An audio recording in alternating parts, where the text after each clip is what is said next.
Assalamualaikum warahmatullahi ta'ala wabarakatuh. Alhamdulillah alladzi as-sana bil bayan wa ja'alana minal faizina bidaril jinan. Assalatu wassalamu ala waladi adnan wa ala alihi zawil ilmi wal irfan. Ayyuhal hadirun ittaqullah haqqa taqwa wa la tamutunna illa wa antum muslimun. Amma ba'du, faqala Allah ta'ala fi ayatihil Qur'anil Karim, a'udzu billahi minasyaitonir rajim. Bismillahirrahmanirrahim.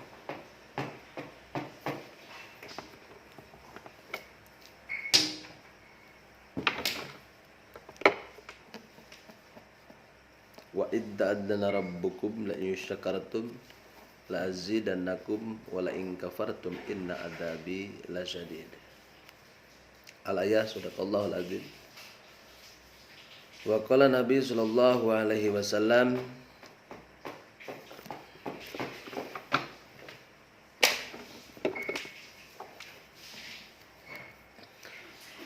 Anil Bara ibni Azib bin qala ja'ala Nabi sallallahu alaihi wasallam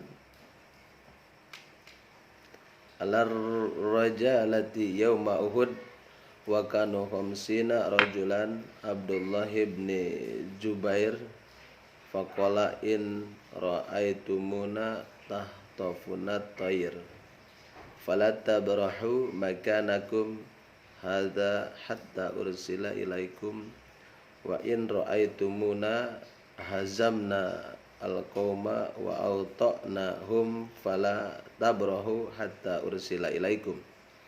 Fahazamuhum qala fa'nallahu ra'aitun nisa yastadidna qad badats. Dari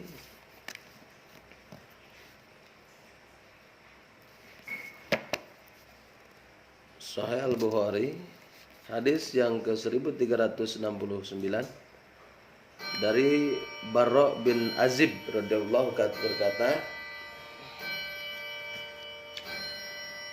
Nabi SAW memerintahkan Abdullah bin Jubair masuk tentara berjalan kaki di hari peperangan Uhud. Mereka berjumlah 50 orang. Beliau bersabda, kalau kamu melihat kami diserang, hendaklah kamu tetap di tempatmu. Tempatmu ini sampai saya kirim utusan kepadamu, dan kalaulah kamu melihat kami mengalahkan musuh dan telah kami duduki tempat mereka, kamu mesti tetap di sini sampai saya kirim utusan kepadamu.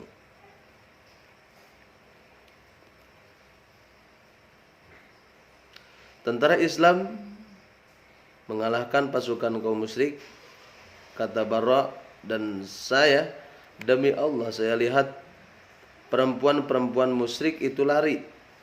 Kelihatan gelang kaki dan betis mereka karena tersing-sing kain mereka. Kawan-kawan Abdullah bin Jubair lalu berkata, rampasan hai kaumku, rampasan.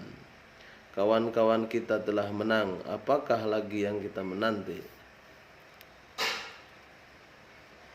Khalahilufuhunna wa aswukuhunna rafi'atin siba bahunna faqala ashabu Abdullah ibn Jubair ghanimatan ay qaumul ghanimah dhahara ashabuhum fama tantasiru faqala Abdullah ibn Jubair anasitum maqala lakum Rasulullah SAW qalu wallahi lana atiyanna nasa falanuti banna minal ghanimah falamma atauhum suribat wujuhuhum faqbalu munhazimin fadzaka idh yad'uhumul rasul fi ukhrahum falam yabqa ma'an nabi sallallahu alaihi wasallam Guirusna asra rajulan fasabu minna sab'ina wa kana nabi sallallahu alaihi wasallam ashabil musyrikin. Abdullah bin Jubair berkata, lupakanlah kamu apa yang disebabkan Rasulullah SAW kepada kita. Mereka berkata, sesungguhnya kita akan mengejar musuh dan kita akan mengambil rampasan. Setelah mengejar musuh, mereka terpaksa mundur dan berbalik dalam keadaan cerai-berai. Ketika itu Rasul memanggil mereka dari belakang dan yang tinggal bersama Nabi SAW hanyalah 12 orang. Dalam pertempuran ini gugur dari pihak kita 70 orang. Nabi SAW dan sahabat-sahabat dapat membalas orang-orang musyrik dalam peperangan Badar. 140 orang, 70 orang ditawan dan 70 lagi terbunuh.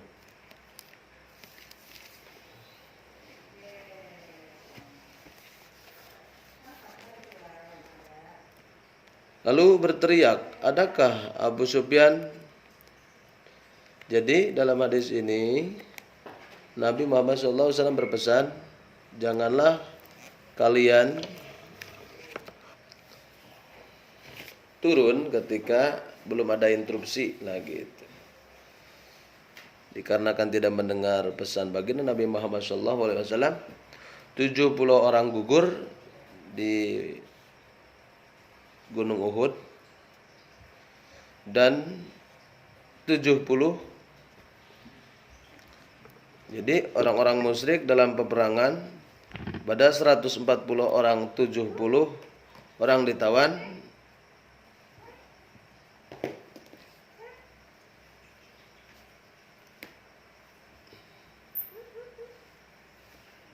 Tujuh puluh lagi terbunuh.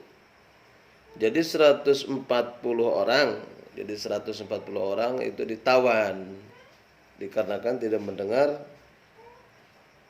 pesan dari baginda Nabi Muhammad SAW.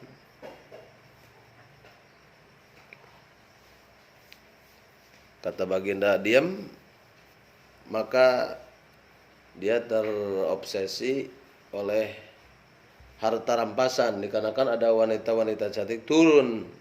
Kata dia, wah kalah, sudah mengalahkan. Itu ghanimah. Ghanimah itu harta rampasan. Maka dengan itu tidak mendengar, akhirnya terbunuh 70 orang dan 140 ditawan. Qala Abu Sufyan ashab minal musyrikin yauma badrin arba'ina wa mi'atan, arba'in 40 mi'atan dan 100, berarti 100 tambah 40 berarti 140. Sab'ina 70, asiran 70 wa sab'ina 70 qatilan terbunuh. Faqala Abu Sufyan, kata Abu Sufyan, afil qaumi Muhammad salasa marratin, lalu berteriak, adakah Muhammad di situ? Diucapkan 3 kali, Nabi SAW melarang menjawabnya. Kemudian ia berkata, adakah Ibnu Abi Kufah, Abu Bakar di situ? Diucapkannya sampai 3 kali. Kemudian dia berkata pula, adakah Ibnul Khutbah, Umar di situ? 3 kali pula. Kemudian ia kembali kepada kawan-kawannya lalu berkata, mereka itu telah terbunuh. Pokoknya Abu Sufyan itu yang perang dengan baginda Nabi Muhammad SAW. Abu Sufyan itu siapa? Pamannya ya, paman baginda. Jadi waktu itu perang itu di Makkah itu dengan saudara, karena berebut kekuasaan dan wibawa. Jadi prediksi Abu Sufyan, Muhammad itu terbunuh, Abu Bakar sudah terbunuh, dan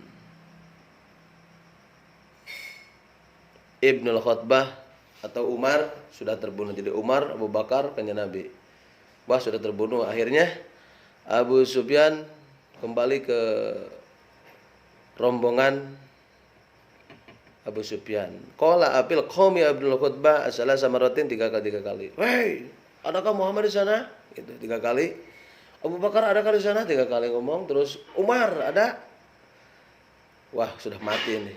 Kata Rasul, jangan dijawab, biarkan. Karena sahabat muslim 70 meninggal, 140 ditawan. dikarenakan melanggar aturan baginda Nabi Muhammad sallallahu alaihi wasallam.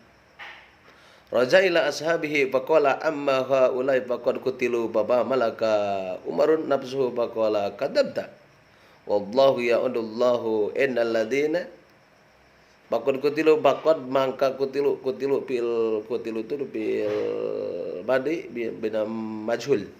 Kutilu sudah dibunuh, kalau qatala sudah membunuh, kutila itu sudah dibunuh. Pamala malaka gitu perkara malaka memiliki Amrun Umar nafsuhu dirinya itu Umar, faqala Umar kadzabda, bohong kalian. Maka hati lalu ia menjawab, engkau bohong demi Allah. Hai musuh Allah, orang-orang yang engkau sebut itu semuanya masih hidup dan tetap ada pada yang tidak menyangka engkau. Abu Sufyan berkata, hari ini seimbangan dengan hari Badar. Peperangan itu bergilir. Wallahi yadullah innal ladina adawallah hayata kulluhum wa qad baqila kama yasu'u qala yaumun bi yaumin badrin wal harbu sijalun innakum satajiduna bil qaum muslatan lam amur biha walam tasukni summa akhada yartajizu Allahu yaqbal u'la hubal qala Nabi sallallahu. Kamu akan mendapat bahaya dan kaum itu tiada akan saya perintahkan melakukannya dan tiada menyusahkan saya. Kemudian ia melakukan muliakanlah Hubal nama berhala. Nabi SAW bersabda, mengapa tidak kamu jawab? Mereka berkata, hai Rasulullah, apakah yang akan kami katakan?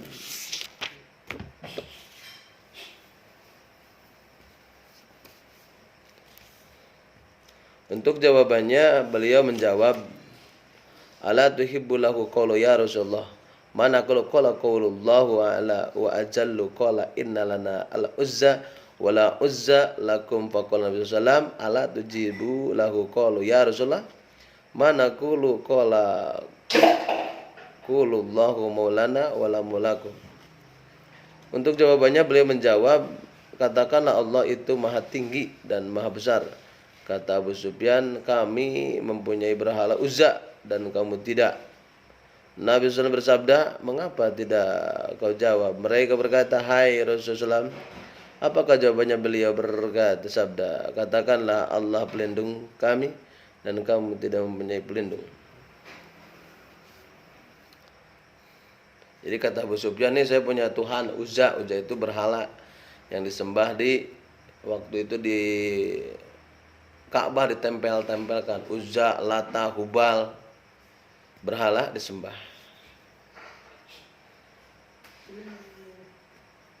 Itulah hadis yang ke 1369 tentang perang Uhud yang gugur di medan pertempuran, ada 70 dan 170 gugur dan 140 ditawan.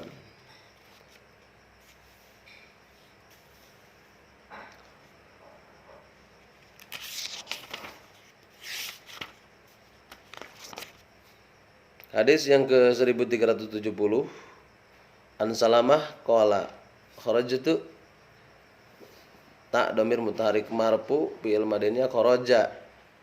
Jadi lam fi'ilnya didomahkan dikarenakan ada tak domir mutaharik marfu. Jadi kharajtu, kharajna, kharaju, kharajat, kharajata, kharajna, kharajata, kharajtu, kharajatu, kharajati, kharajtu, kharajatunna, kharajtu, kharajna. Jadi kias, berarti sudah keluar artinya itu. Dari Salamah radhiyallahu anhu kata, saya keluar dari Medina menuju suatu belukar setelah saya berada di tempat yang tinggi.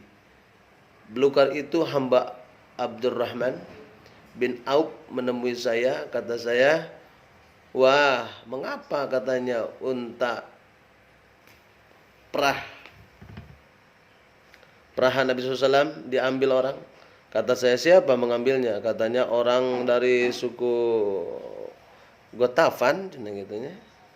Dan Bajrah. Saya jalu berteriak 3 kali yang tempat didengar antara 2 bukit Madinah. Tolong, tolong.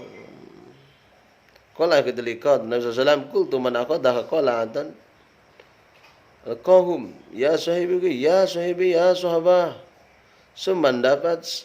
Kemudian saya berjalan cepat-cepat sehingga saya bertemu dengan mereka mereka telah mengambil unta itu. Lalu mereka saya panah sambil berkata, saya anak Akhwa, hari ini hari bin nasa bagi penjahat. Saya tersebut rebut unta itu dari mereka sebelum mereka minum. Lalu saya halau pula Nabi SAW menemui saya dan saya berkata, hai Rasulullah, kaum itu kehausan. Jadi kalau di onta itu ada perutnya itu ada galon kayak galon gitu. Ada bawaan air. Ternyata orang itu kehausan. Ingin minum, kehausan, dan sesungguhnya saya akan mendahului mereka ke tempat minum. Maka kiriman orang untuk mengikuti jarak mereka. Beliau lalu bersabda, hai anak Ahwah, engkau bisa berbuat baiklah, engkau kaum itu akan menjadi tamu kaumnya.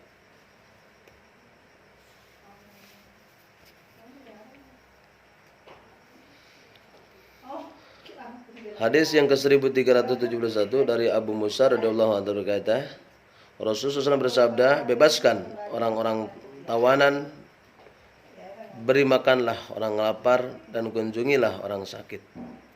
Jadi an Abi Musa qala Rasulullah SAW,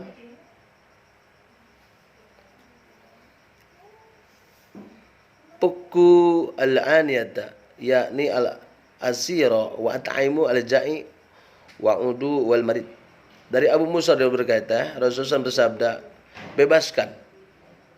bebaskanlah orang tawanan, beri makanlah orang lapar, dan kunjungilah orang sakit. Hadis yang ke 1372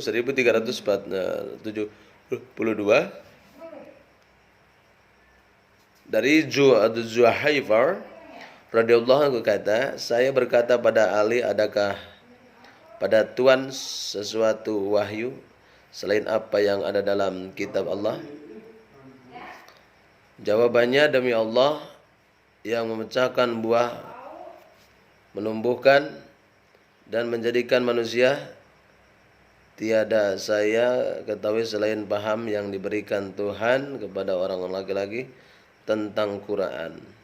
Dan yang tertulis dalam lembaran ini, tanya saya, apakah yang ditulis di dalamnya? Jawaban akal, melepaskan tawanan dan janganlah sampai seorang Islam terbunuh karena seorang kafir. Hadis ke-1373 dari Anas bin Malik radhiyallahu anhu, Anas bin Malik, Anna rijalan bin Ansari, sejujurnya rajul dari sahabat Ansor dan laki-laki dari orang Ansor minta izin kepada Rasulullah SAW. Mereka berkata, hai Rasulullah, izinkanlah supaya tebusannya kami tinggalkan untuk anak saudara perempuan kami. Beliau bersabda, janganlah kamu tinggalkan barang sendiri hampun, ya. Hadis ke-1374 dari Salamah bin Akhwa radhiyallahu, katanya seorang mata-mata orang musyrik datang kepada Nabi SAW. Qala Nabi SAW, ainul minal musyrikin wa huwa fi safar, fajalasa inda sahabihi yatahaddatsu melakukan faqala Nabi SAW, waktu beliau sedang tidak ada, lalu ia duduk dekat sahabat-sahabat beliau bercakap-cakap. Kemudian ia pergi, Nabi SAW bersabda, cari dan bunuhlah dia. Jadi ada mata-mata, kalau ada mata-mata tewak dia, bunuh, bahaya. Salaman lalu membunuhnya. Nabi memberikan kepadanya barang-barang kepunyaan mata-mata tadi. Intelijen, namanya intel. Dari Ibnu Abbas radhiyallahu anhu, ia berkata, hari Kamis, apakah hari Kamis itu? Kemudian itu menangis sehingga air matanya membasahi pasir. Katanya Rasulullah SAW sakit keras pada hari Kamis. Beliau lalu bersabda bahwa kemari sebuah buku, saya suruh tulisan untuk kamu sesuatu yang kamu tiada akan tersesat sesudah itu. selamanya. Mereka lalu berselisih, sedangkanlah berselisih itu tidak pantas dekat Nabi. Gak boleh bertentangan dan berselisih. Mereka berkata Rasulullah SAW akan berpulang. Beliau bersabda, biarkanlah saya, keadaan saya sekarang lebih baik daripada apa yang kamu katakan. Beliau berwasiat ketika beliau akan wafat dengan 3 perkataannya. Pertama, keluarkanlah orang musyrik dari Jazirah Arab. Kedua, sambutlah perutusan sebagaimana saya pernah menyambut mereka. Dan yang ketiga, saya Ibnu Abbas lupa. Dari Umar radhiyallahu berkata, Nabi SAW berdiri di hadapan orang banyak lalu memuji Tuhan menurut cara yang sempurna. Kemudian beliau menyebut Dajjal lalu bersabda, saya memberi peringatan kepada kamu tentang Dajjal. Itu setiap Nabi telah memberikan peringatan kepada kaumnya tentang Dajjal. Nabi Nuh juga telah memberikan peringatan kepada kaumnya tentang Dajjal. Tetapi saya hendak mengatakan kepada kamu tentang Dajjal itu yang belum pernah diucapkan oleh seorang nabi kepada kaumnya. Ketahuilah, Dajjal itu buta matanya sebelah, sedang Tuhan itu tiada buta sebelah mata pun. Dari Huzaifah radhiyallahu katanya, Nabi SAW bersabda, tuliskan untuk saya jumlah orang-orang yang mengucapkan syahadat. Lalu kami tuliskan 1.500 orang. Kami berkata, takutlah kita, sedang kita 1.500 orang. Kami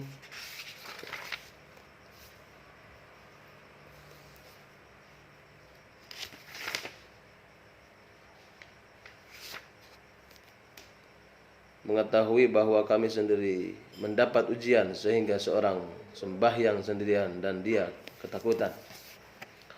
Hadis ke 1378 masih seputar tentang perang Uhud. Dari Abu Hurairah radhiyallahu berkata, katanya kami ikut serta dalam satu peperangan bersama Rasulullah SAW. Lalu beliau bersabda, datang seorang laki-laki yang mengaku Islam. Orang ini termasuk isi neraka. Setelah peperangan dimulai, laki-laki itu melakukan perlawanan yang sengit, lalu ia mendapat luka.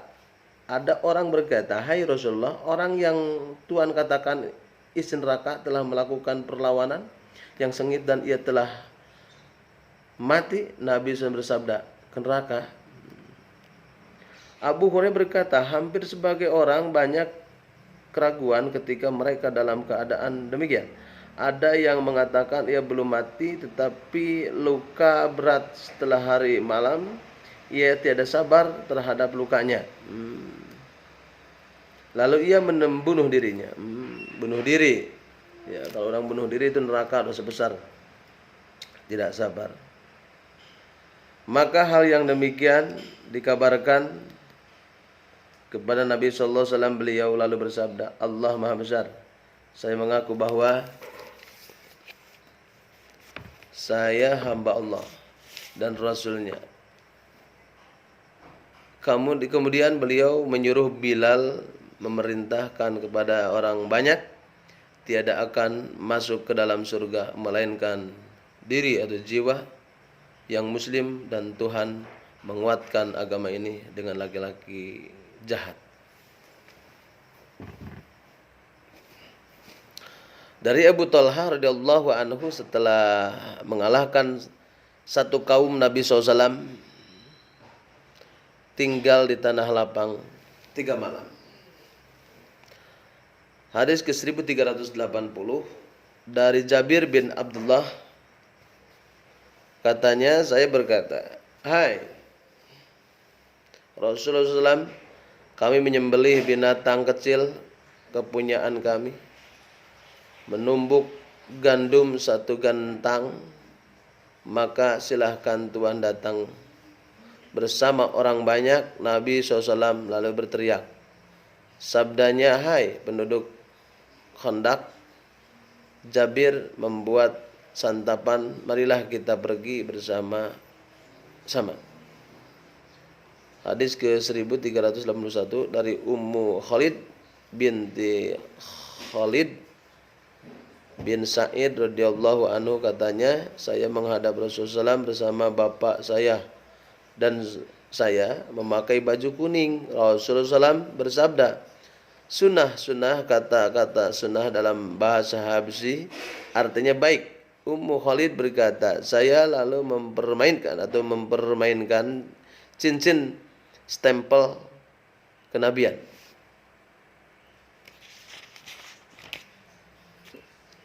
Lalu bapak saya melarang Rasulullah SAW bersabda, biarkanlah. Kemudian Rasulullah SAW bersabda lagi, pakailah baju kuning itu baik-baik sampai habis. Pakailah baik-baik sampai habis dan pakailah baik-baik sampai habis. Ada yang meninggal pakai baju kuning, maka atau hitam sekarang ya. Besok tentang babul gulul, korupsi.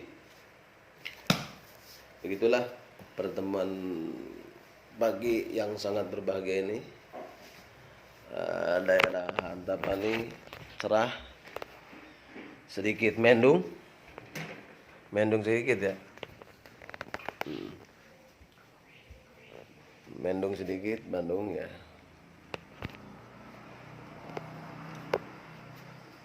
Udaranya segar. Ada bunga.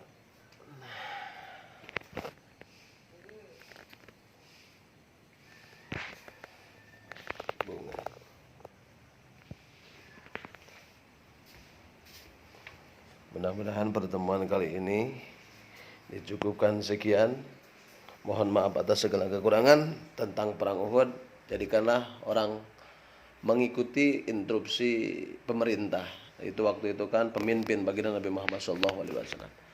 Mudah-mudahan kita termasuk golongan yang taat dan patuh terhadap pemimpin dengan syarat pemimpin yang baik untuk kesejahteraan masyarakat.